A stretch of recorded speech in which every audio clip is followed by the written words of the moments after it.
कैसे पाक प्रधानमंत्री नवाज शरीफ अकेले पड़ते जा रहे हैं, पाकिस्तान अलग थलग पड़ता जा रहा है। आज एलओसी पर रहने वाले लोगों की सर्जिकल स्ट्राइक की गवाही से नवाज को एक और तमाचा लगा है। हम आगे इसी पर बात करें, उससे पहले आपको ये दिखाते हैं कि कैसे भारत के सर्जिकल स्ट्राइक से बौखलाया पाकिस्तान बाज नहीं आ रहा। पाकिस्तान की तरफ से लगातार सीज फायर वायलेशन हो रहा है। राजौरी जिले में सीमा पार से भारतीय चौकियों और इसके साथ ही रिहायशी इलाकों पर गोलीबारी की गई और मोर्टार भी दागे गए। पाकिस्तानी सेना ने नौशेरा बेल्ट के झांगर, कलसैन और मकरी सब सेक्टर को निशाना बनाया है। पाकिस्तान की तरफ से मोर्टार, गोले दागे गए और फायरिंग की गई। पाकिस्तान की इस करतूत से सीमा के पास रहने वाले लोगों का रहना मुश्किल हो चुका है और इसी वजह से यहां पर लोग बंकर में रहने के लिए मजबूर हो चुके हैं। राजौरी में कई जगहों पर लोग घर छोड़कर बंकर में इस वक्त रह रहे हैं। 3-4 दिन लगा के खुद मनाया है, बहुत मुश्किल से मनाया है। ये बस यही वो क्यों बनाया ये आपने?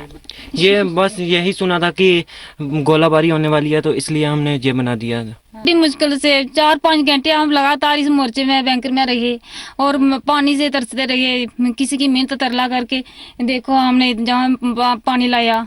हमारा जमीन का काम बहुत खराब हो रहा है। हमारी जो जमीन है, देखो मेरा खाने पीने का प्रबंध जहाँ से होता था।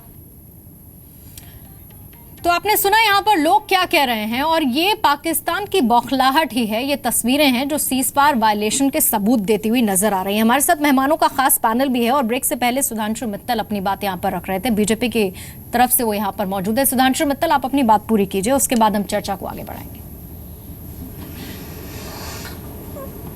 पूर्णिमा जी, मैं जरा एक चीज सबको ध्यान में दिलवाना चाहता हूं कि जो महत्वपूर्ण चीज है आपकी बात, वो है कि लाइन ऑफ कंट्रोल की जो डॉक्ट्रिन थी, जिसमें यह था कि लाइन ऑफ कंट्रोल का उल्लंघन हम लोग नहीं करेंगे किसी भी स्थिति में, उस डॉक्ट्रिन में अब की बार परिवर्तन आया है। और ये परिवर्तन का कारण जो पहले की एक और डॉक्ट्रिन है हमारी, डॉक्ट्रिन ऑफ हॉट परस्यूट, उसको जब से हमने इंप्लीमेंट करा है, उसी का ये नतीजा हुआ कि इस डॉक्ट्रिन में परिवर्तन आया है। 71 के बाद हमने कभी भी एलओसी का उल्लंघन नहीं करा, कभी माना ही नहीं कि ये एलओसी का उल्लंघन हुआ। हमने उसकी सैंक्टिटी को माना। यहां तक कि कारगिल युद्ध भी जब हुआ तो उस युद्ध में हमने एयरफोर्स का इस्तेमाल इसलिए नहीं करा क्योंकि इस एयरफोर्स का अगर ज्यादा इस्तेमाल होता तो एलओसी का उल्लंघन होता। उसकी वजह से हिंदुस्तान की फौज को काफी नुकसान भी उठाना पड़ा, लेकिन एलओसी की सैंक्टिटी को मानते हुए उसका उल्लंघन नहीं हुआ। ये पहली बार है 71 के बाद जब हमने कहा है कि एलओसी की सैंक्टिटी नहीं मानी जाएगी जब ये राष्ट्रीय सुरक्षा का या आतंकवाद के खिलाफ हमारी लड़ाई का कभी प्रश्न आएगा। आज पाकिस्तान के अंदर राष्ट्रीय उनकी जो संसद है, वो उसकी आज मीटिंग है। ये पहली बार नहीं हुआ, ये दूसरी बार हो रही है। जिस समय हिंदुस्तान ने पहली बार बर्मा में हॉट परस्यूट करते हुए वहां पे आतंकियों को मारा था, तो तभी से घबराहट पाकिस्तान के अंदर आ गई थी कि अंतर्राष्ट्रीय सीमाओं का भारत की सेनाएं अब उल्लंघन करेंगी इस डॉक्ट्रिन में कि आतंकवाद को लड़ने के लिए सीमाओं के पार भी जाके वहां पे कार्रवाई करी जाएगी। और तब भी ये जो इनकी नेशनल असेंबली है, इसने एक रेजोल्यूशन पास करा था हिंदुस्तान के खिलाफ, अगर आप सबको ध्यान हो। आज भी वही होने वाला है। लेकिन ये इनकी घबराहट और बौखलाहट और ये मानना कि अब हिंदुस्तान के इरादे और हिंदुस्तान के तौर तरीके बदल गए हैं, ये इसका प्रतिबिंब है। लेकिन पाकिस्तान मान कहाँ रहा है? तभी इन्होंने बहुत हल्ला मचाया था कि हिंदुस्तान ने जो है भी हमारे साथ हैं। सर, मैं आपको रोक रही हूँ, पूर्व राजनयिक हैं अशोक सज्जनहार। पाकिस्तान मानता कहाँ है? सबसे बड़ी बात ये कि आप 65 का जिक्र कर लीजिए, आप 71 का जिक्र कर लीजिए, करगिल का, आप तो झूठा जश्न मनाते रहे हैं कि भाई युद्ध तो हमने जीता। फिर उसके बाद पाकिस्तान लगातार, हम सबूत हमारे पास हैं, लगातार हम दिखा रहे हैं और हमें किसी तरह के सबूत देने की जरूरत नहीं है। इस बार भी हम दे देंगे तो पाकिस्तान मानेगा नहीं। लेकिन क्या पाकिस्तान को अपना स्ट्रेटेजी शिफ्ट करना पड़ेगा? आज जिस तरह की गवाही आई है एलओसी के पास से, और हर कोई कह रहा है कि जो भारत ने एक्शन लिया वो पाकिस्तान के खिलाफ नहीं है, वो टेररिज्म के खिलाफ है और सबको उसमें अपना साथ देना चाहिए। जी देखिए, दो चीज़ें हैं इसमें। एक तो है पाकिस्तान, जैसे आपने स्वयं कहा, हमेशा डिनायल में रहता है। अभी जब उरी में भी जब हुआ तो उन्होंने कहा जो हमारी तरफ से कोई इसमें इन्वॉल्वमेंट नहीं है। पठानकोट में इन्होंने, नवाज शरीफ ने कहा था हम संवेदना इसमें प्रकट करते हैं, परंतु फिर जब उनकी टीम आई तो उन्होंने कहा नहीं, हमारा तो इसमें कोई हाथ नहीं था। हमेशा से पाकिस्तान डिनायल में रहा है, ये हमको मानना पड़ेगा। तो अभी भी अगर हम कुछ सबूत दें तो वो डिनाई करेंगे। परंतु दूसरी चीज़ इसमें ये देखनी है, एक बात है कहने की और दूसरी चीज़ है जो आपका व्यवहार कैसा है।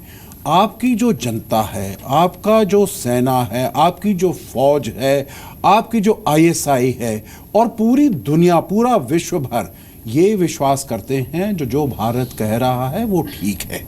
और क्योंकि जो भारत कह रहा है वो ठीक है, इसीलिए वहां से आप देख रहे हैं जो ज्यादा गोलीबारी हो रही है उस पर लाइन ऑफ कंट्रोल पर, इसीलिए वहां पर ये जो बैठक बुलाई गई है आज के लिए उसका है। परंतु इसको देखते हुए हमको एक और चीज देखनी चाहिए, जो इसमें पाकिस्तान की अंदरूनी राजनीति का भी बहुत बड़ा हिस्सा है।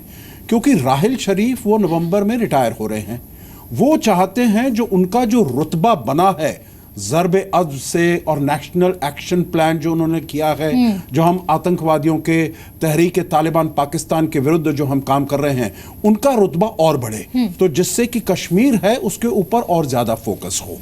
जो तहरीक इंसाफ इमरान खान है वो चाहते हैं जो नवाज शरीफ को कॉर्नर किया जाए, तो इसीलिए वो नवाज शरीफ को कह रहे हैं या आप इस्तीफा दीजिए या आप वो जो पनामा लीक पेपर्स हैं, क्योंकि उसके हिसाब से बहुत ही दबाव में आए हुए नवाज शरीफ। सेल्फ गोल्स हैं, आप ये कह रहे हैं? जी, उनके अपने सेल्फ गोल्स हैं। उनके अपने सेल्फ गोल्स हैं, पर एक और चीज भी है जो ये कहा जाता है, जो इमरान खान को वहां की सेना ने उठाया वो उनकी प्रॉक्सी का काम कर रहे हैं, क्योंकि वो चाहते हैं जो नवाज शरीफ के ऊपर दबाव बना रहे और दबाव बढ़ता रहे। जो नवाज शरीफ का जितना रुतबा कम होगा, जितना हैसियत कम होगी, उनकी आर्मी की हैसियत और राहिल शरीफ की हैसियत और ज्यादा ऊपर होगी, और उनके लिए एक्सटेंशन जो जब वो रिटायर होते हैं, जो रिटायर ना हो और उनके लिए एक्सटेंशन मिलना वो और ज्यादा आसान हो जाएगा। तो इसके लिए ये जो कुछ हो रहा है ये उसके अंदरूनी राजनीतिक जो हालात हैं उसके परिप्रेक्ष्य में भी देखा जाना चाहिए। इस बीच में BS मलिक कुछ कह रहे थे। सर आप अपनी बात पूरी कर लीजिए। BS मलिक,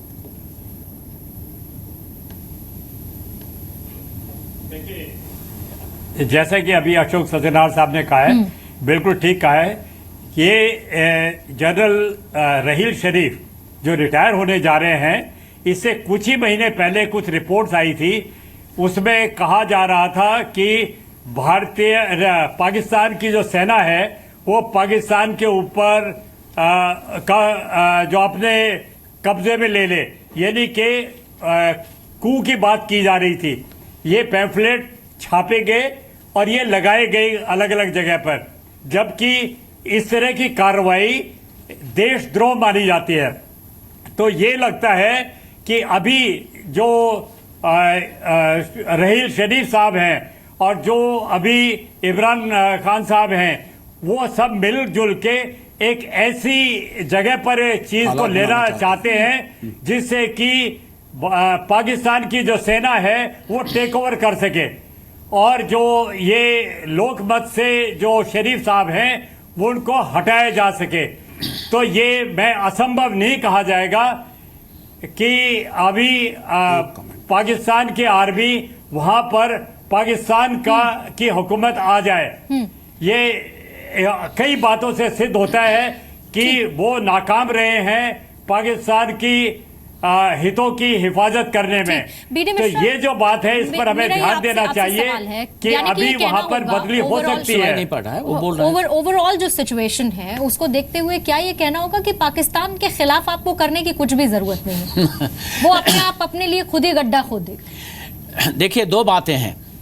पहली बात तो यह है कि पाकिस्तान जिस तरीके से पूरा अपना कार्रवाई कर रहा है, पॉलिटिकल, डिप्लोमेटिक, मिलिट्री, इसमें यह लगता है कि उनका कोई कोऑर्डिनेशन आपस में है नहीं। राहिल शरीफ एक पार्टी हैं, नवाज शरीफ दूसरी पार्टी हैं, और जो उनके आतंकवादी हैं, जो उनके ISI के स्ट्रेटजिक एसेट हैं, वो तीसरी पार्टी हैं। अभी इमरान खान भी अपना भी एक काम कर रहे हैं, तो इसमें कोई शक नहीं। लेकिन जो सबसे बड़ी बात है आज के दिन में, जो इस डिबेट की शुरुआत है कि वहाँ पर पब्लिक को एक मोरल बूस्टिंग फैक्टर के तरीके से ये अपने इजलास का आज की बैठक कर रहे हैं और उसमें ये पास करेंगे कि भाई कुछ नहीं हुआ है और सब पूरी जनता साथ है। ये एक नाटक है। लेकिन दूसरी बात अपने तरफ ये देखना है, मैं जरूर कहना चाहता हूँ कि इंडिया में भी जो पॉलिटिकल वन अपमैनशिप है ये बंद हो, क्योंकि अभी ये भी बातें होने लगी हैं कि पहले भी सर्जिकल स्ट्राइक हुई थी, ये कोई नई बात नहीं है। और ये जर्नलिस्ट और मीडिया, ये कुछ लोग और भी कह रहे हैं, मैं ये कहता हूं कि इसमें एक फर्क है। आज के दिन में जो ये सर्जिकल स्ट्राइक हुई है स्टेट पॉलिसी के तहत हुई है, यह एक इनिशिएटिव सरकार का है और इसको सपोर्ट करना चाहिए, इस पर क्वेश्चन नहीं करना चाहिए। और अगर हम इस पर क्वेश्चन करेंगे तो हम अपने आर्मी का मोरल डाउन कर रहे हैं। और मैं ये समझता हूं कि कुछ भी हो, कोई भी डिमांड करे, जो आर्मी का स्ट्रेटजी टैक्टिक्स रहा है इसमें सर्जिकल स्ट्राइक के पीछे बिल्कुल डिस्क्लोज नहीं करना चाहिए, इसका कोई सबूत नहीं देना चाहिए और कोई इसकी सैटेलाइट पिक्चर पेश नहीं करना चाहिए। तमाचा उन लोगों पर पड़ चुका है जो इसे लेकर सबूत मांग रहे हैं, क्योंकि सुबह से जितनी भी खबरें आ रही हैं वो पाकिस्तान को आईना दिखा रही हैं और उन लोगों को भी जो हमारी आर्मी के इस एक्शन को लेकर सवाल खड़े कर रहे हैं।